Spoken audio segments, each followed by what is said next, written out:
that he had some relationship. And Janet said, well, I have to go to the State Department to get permission. We went to the State Department and got permission. That's a camera.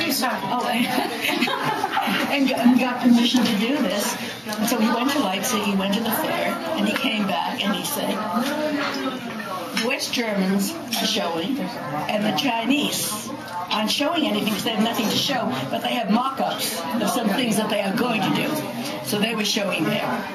So as a result, Daddy came back and he went to the State Department and he said, the U.S. Germans and the Chinese and all these are doing this. When Max went to Leipzig in 95, there were all kinds of... 95, no. Excuse me, 65. There were all kinds of contacts that had been made prior to his arrival. So the East German government knew that he was coming. And while he was in Leipzig, I think that he met and became lifelong friends with the head of the Stasi. Some high levels of the East German government. So when he came back the next year... He was a little man with silver teeth who looked like a greengrocer, terribly unimportant and impressive. Marcus Wolf. No, he did not work with Wolf. Marcus Wolf was negotiating. I thought you worked with Marcus. No, you know who Marcus Wolf's cousin is? Keep talking about it. Keep on talking. Please keep talking. No. He worked with Vogel, who was his legal counterpart in the East German government. He worked with nobody. No, he worked with nobody and not Wolf, and Wolf was just doing something different, and he paid He for didn't it. work with Vogel. He worked totally on his own. He went over there because he knew Bile, who was, I think, Secretary of State or something like that, or Secretary of Economics. I'm not sure what he was. He had become very friendly with him. I just know it's hard for me to think of you. Do you want to turn that off while I think? Did your dad, Bruce, deal with Marcus Wolf? No, not at all. Never. I didn't even know him. This is for another time, but I actually made one of the trips, so I actually saw it. He never dealt with Wolf. Yes. Oh, no. Because Wolf, let me just make a point. Wolf was considered in American newspapers the chief spy of East Germany, and his cousin comes to our house in Coleraine every fall. Who does? And is an honored member of your extended family. His name is Bob Weinberg. And what's his relationship? He's one of the 4 scientists who started this conference on breast cancer research. No, yes, he was nobody. They've been having it for over 20 years now. Did he? Is there some sweet low down He's around related there? to yes. So keep talking, Mummy. Just keep talking. For all of you, I have this story being told by Max, recorded, and I'll put it up on YouTube. I put it today up on YouTube because it's archival, it's available, and you have grandchildren or others unborn that someday will want to access this.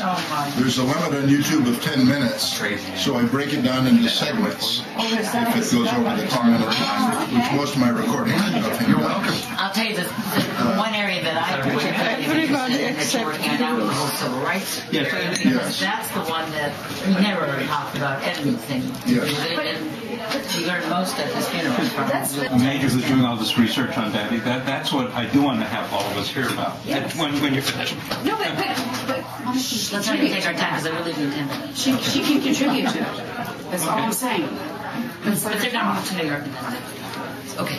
Anyway. That's a good point. He was told by Dean Rusk that there was an American prisoner in East Berlin, and he was given a 15-year sentence because he had tried. Well, he was supposedly a student at the Free University in Berlin, and meanwhile he had crossed over into East Berlin. He had a friend there who was trying to escape from East Berlin and got him over. So then John Van Altaine had to go back to get this man's wife and child. And he had a very devious way of doing it. in his car, he had dug out something under the trunk, and he hid the wife and child there, and he was going to bring them over. Unfortunately, he had confided in somebody in East Germany that he was doing this, somebody really trusted. And this man told on him. So he was caught at the border and imprisoned for 15 years. And his mother and other people had tried desperately to get him out because it was a very prominent family. Was it in Milwaukee? They were the beer. Anheuser-Busch, yeah. Nobody could do it. And Pabst. And eventually, they went to the United States, and I guess to the president, and said, this is very important. We know it cannot be done. He cannot be released. But we've got to give it this one last try because this boy's mother is putting a lot of pressure on us. So Russ came to Daddy and said, this is just, nobody has to know about this. It's totally secret. You have contacts in East Germany because of what you had done at the Leipzig Fair. And you made friends and came back and reported to us. So we know that you have some contacts there. Would you mind going over? So Daddy said, sure. And they said, we will pay all your expenses if you join the CIA. Otherwise, we won't. And Daddy said, I couldn't join the CIA. I'll pay for my own expenses. So he did. And he went over, and he was able to cross. They said, there will be somebody waiting. You go to the border, checkpoint Charlie. There will be someone on the other side waiting for you. And when you go through, he will be there to escort you. If that man is not there, you leave immediately. We can't protect you. This is real, out of the spy who came in from the coal business. So he said, don't worry, and he went over, and he met that person, and he made negotiations, and it took him several trips to do that, but he got John Van Altena out. And you why was he? Is this the one where he said, well, what are you going to give us? And he said, I don't have anything to give you. Yes. In the negotiations, so if we do this for you, what do you have to give to us? And that is such a wonderful, wonderful story. I think this is the one. No. That took place in Italy.